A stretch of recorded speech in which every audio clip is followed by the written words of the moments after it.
The debate that Max Kellerman stirred when he put Terence Crawford's name above Floyd Mayweather's was more than just another hot take in boxing. It hit at the very core of how fans and analysts define greatness. Mayweather's spotless 50-0 record has long been held up as the gold standard, a symbol of perfection that separated him from the rest. But Kellerman wasn't swayed by the zero. He looked at the path each man took, the risks embraced or avoided, and concluded that greatness isn't about never losing. It's about daring to fight everyone, at every stage, regardless of timing or circumstance. That's where Crawford separates himself. From the start of his career, Floyd built a reputation for unmatched defense, quick reflexes, and an ability to make opponents look ordinary. But when the money came rolling in, his matchmaking shifted. He fought names, yes, but usually at the right time for him. Manny Pacquiao was no longer the whirlwind force of 2009 when Floyd finally shared the ring with him. Antonio Margarito, Shane Mosley, and even Cotto were all faced when the danger had lessened or when Floyd knew the odds tilted in his favor. Critics never doubted Floyd's skill. Many believed he could have beaten those men at their peaks, but they questioned why he never rolled the dice. Why, when legacies are defined by risk, did Mayweather seem more concerned with preserving a brand than proving invincibility? Crawford's road was the opposite. Thin resume or not, he never sidestepped a challenge. From lightweight up through welterweight, he took whoever was willing to stand across from him. He dismantled champions, unified belts, and refused to let politics or business excuse an easy path. And then came the night that cemented everything. The night he stepped up 2 weight classes to fight the face of boxing. Canelo Alvarez. Everyone expected Crawford to be too small, too old, too far past his best days. He was 38, moving up against a man with 63 wins, 3 losses, 2 draws, and 39 knockouts. Canelo wasn't just a star, he was the most marketable fighter alive, a national hero in Mexico, a global attraction. The fight was seen by many as a money grab, the kind of event arranged more for spectacle than competition. But from the opening bell, it was clear Crawford hadn't come for a paycheck. He ran straight to the center of the ring, took command, and never let go. Canelo had his moments, but they were brief flashes in a fight that belonged to Crawford from round 5 onward. By the championship rounds, analysts were already shaking their heads at how thoroughly the smaller man had outclassed one of the sport's biggest names. The scorecards read close: 115-113, 115-113, and 116-112, but to most observers it was no contest. Some had Crawford winning 9 rounds to 3, others 10-2. If one clumsy trip had been ruled a knockdown, the fight might have ended in a draw, but Crawford didn't give the judges that chance. He dominated, and he did it with the same surgical precision that has defined his entire career. For Kellerman, that victory was proof.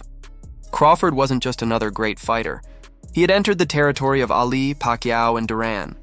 He was willing to risk it all, even against a bigger, stronger, and younger opponent who had every physical advantage. That fearlessness is what separates him from Mayweather. Floyd never allowed himself to be in that kind of danger. Never agreed to a fight where the deck wasn't stacked in his favor.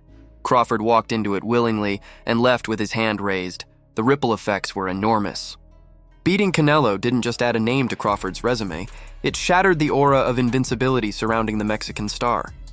It proved that skill, timing, and sheer willpower could topple size and power. It also put Crawford in a financial stratosphere he had never touched before, earning him hundreds of millions of dollars and positioning him as not just a champion, but a global figure.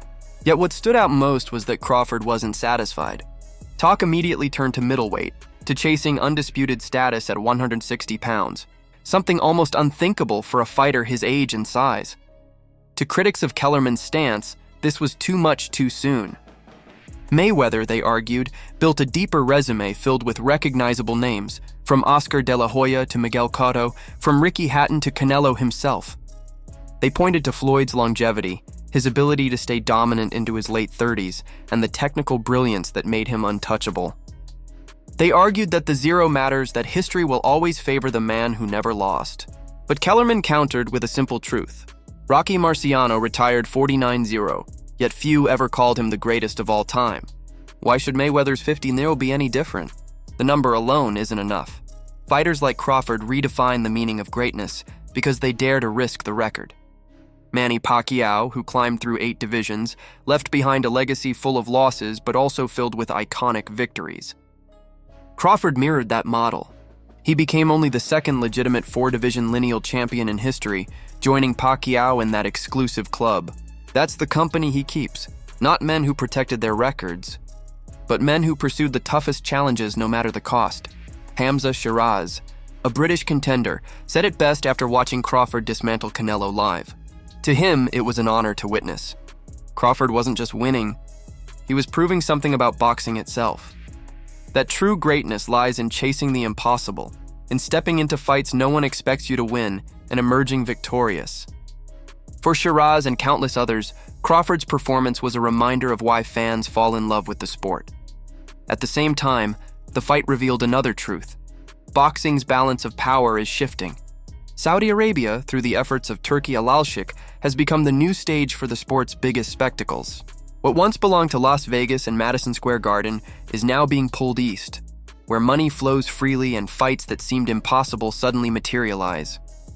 Al-Sheikh's vision isn't just about showcasing boxing, it's about repositioning the sport's center of gravity. For purists, that raises uncomfortable questions. Are these events designed for competition or entertainment? Is the sport evolving into something grander or losing its soul in the chase for spectacle? Crawford's victory over Canelo played right into that narrative.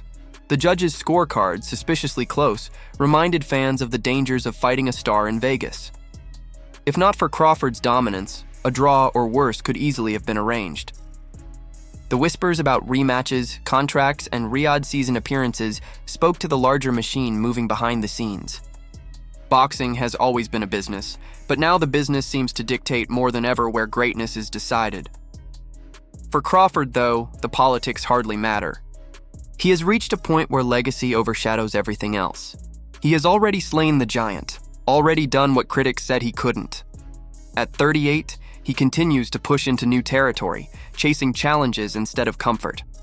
And that is why Kellerman stands by his opinion. Greatness isn't about a perfect record. It's about the courage to test it. Floyd Mayweather will always be remembered as one of the greatest technicians ever, a defensive genius who mastered the art of not getting hit.